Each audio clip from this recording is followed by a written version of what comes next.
For over 30 some years, I've lived on Dolphin Drive in South Coral Gables. And Kings Bay was founded by a gentleman by the name of Ben Cooper, who was a pilot at the time, flew over the Kings Bay area of South Coral Gables, and he got some investors, including James Knight. He was the treasurer of Kings Bay, and the president.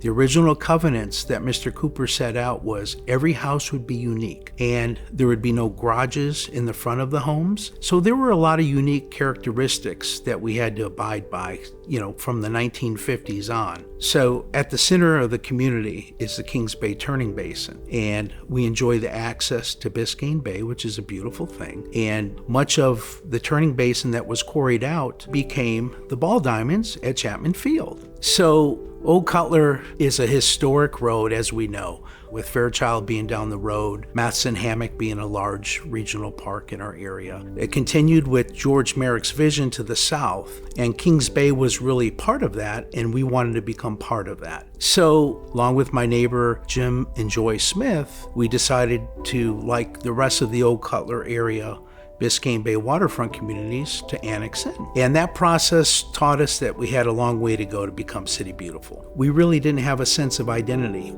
Initially, we identified our lack of tree canopy throughout the community, and we secured several hundred trees, many of them live oaks, for plantings throughout the community. So in the process, we were fortunate to advocate for 2 parks. I approached the mayor at the time, the city manager, and had HOK Architects put together an elaborate plan. Well, the selling point ended up being we were taking essentially scrubland and turning that into Kings Bay Waterfront Plaza and Park, a linear area along the waterfront, about 27,000 square feet, where folks come now, enjoy a sunset together, and be able to meet their neighbors and spend time with the families. And then the second park, 20,000 square foot James H. Smith Park, named after my friend. And he was really the leading advocate back in 1994 who led us in annexation.